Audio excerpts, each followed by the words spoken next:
Hi friends, welcome to డొనెకల్ kitchen. Friends, ఈవేళ నేను నిమ్మకాయ నిల్వ పచ్చడిని ఏ విధంగా తయారు చేసుకోవాలో మీకు ఇప్పుడు చూపించబోతున్నాను. నేను చూపించబోయే ఈ నిమ్మకాయ పచ్చడి సంవత్సరం కాదు కదా, 2 సంవత్సరాలైనా తాజాగా ఉండాలంటే, పచ్చడి నల్లబడకుండా ఉండాలంటే ఈ విధంగా తయారు చేసుకోండి. ముందుగా నేను ఇక్కడ 10 నిమ్మకాయలను శుభ్రంగా కడిగి తడి లేకుండా కాటన్ గుడ్డతో తుడిచి ఆరబెట్టుకోవాలి. ఈ విధంగా చేస్తే నిమ్మకాయ పచ్చడి పాడవ్వకుండా ఉంటుంది. మరి ఇక్కడ నేను మామిడి అల్లాన్ని కూడా తీసుకున్నాను. ఇది వేయడం వల్ల నిమ్మకాయ పచ్చడి అనేది టేస్ట్ అనేది చాలా బాగుంటుంది. మరి నిమ్మకాయలను ఇలా వీడియోలో చూపిస్తున్న విధంగా ఒక నిమ్మకాయలో 8 ఒప్పులుగా కోసాను. మీకు నచ్చితే 4 ఒప్పులైనా చేసుకోవచ్చు. ఫస్ట్ టైం కనుక నా ఛానల్ని చూస్తున్నట్టయితే వెంటనే సబ్స్క్రైబ్ చేసుకోండి. పక్కనున్న బెల్ ఐకాన్ని క్లిక్ చేయండి. ఇలా చేయడం వల్ల నేను పెట్టే వీడియోస్ మీకు నోటిఫికేషన్ వస్తుంది. ఇలా కట్ చేసిన నిమ్మకాయలను ఒక బౌల్లో తీసుకోవాలి. నేను చూపిస్తున్న విధంగా పచ్చడి చేసుకోండి. ఎక్కువ కాలం తాజాగా ఉంటుంది. మరి మామిడి అల్లాన్ని కూడా తొక్క తీసి చిన్న చిన్న ముక్కలుగా కట్ చేసుకోవాలి. నిమ్మకాయ లెమన్ ఎల్లో కలర్ ఉండేటట్టు తీసుకోవాలి. అప్పుడే పచ్చడి అనేది చాలా బాగుంటుంది. ఎక్కువగా ముదిరితే నిమ్మకాయలు అనేవి చేదు వచ్చేస్తాయి. అప్పుడు పచ్చడి అనేది బాగుండదు. అందుకే నిమ్మకాయలు దోరగా పండినదైతే చాలా బాగుంటుంది. దానిలో జ్యూస్ కూడా ఎక్కువగా ఉంటుంది. ఇలా కట్ చేసిన మామిడి అల్లాన్ని కూడా ఈ బౌల్లోనే వేసుకోవాలి. మరి 1 టేబుల్ స్పూన్ దాకా పసుపు వేసుకోవాలి. మరి 1/2 కప్పు ఉప్పు కూడా వేసుకోవాలి.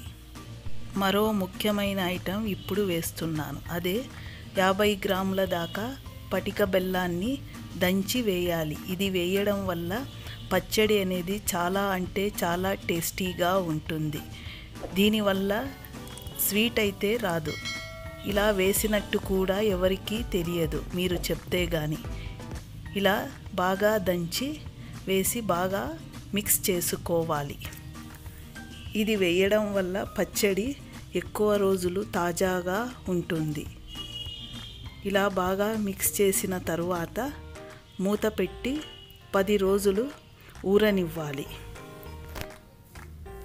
ఇలా 10 రోజులు అయ్యాక చూస్తే పచ్చడి బాగా ఊరింటుంది. ఇలా చూశారు కదా ఎంత జ్యూస్ లాగా వచ్చిందో.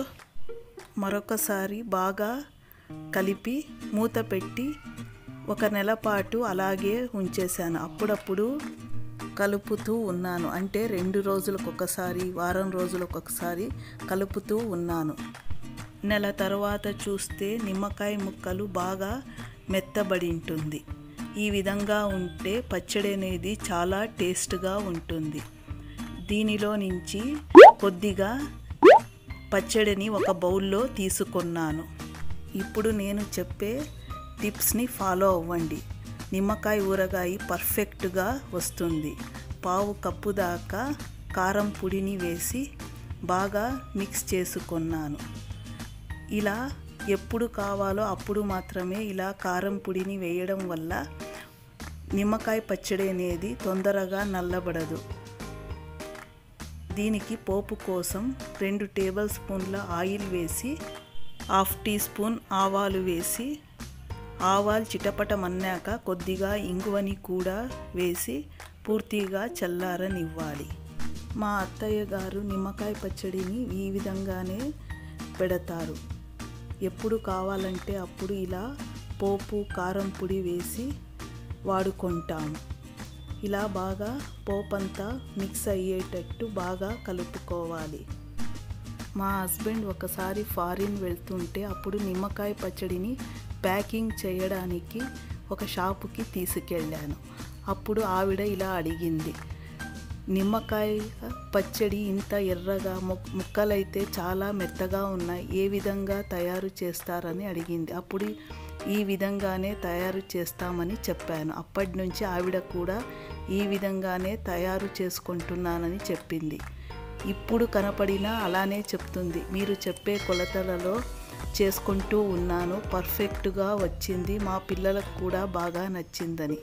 మీరు కూడా ఈ విధంగా నిమ్మకాయ పచ్చడిని చేసుకోండి. టేస్ట్ అయితే చాలా అంటే చాలా బాగుంటుంది. చూశారు కదా ఈ వీడియో. మరిన్ని వీడియో కోసం డొనెకల్ కిచెన్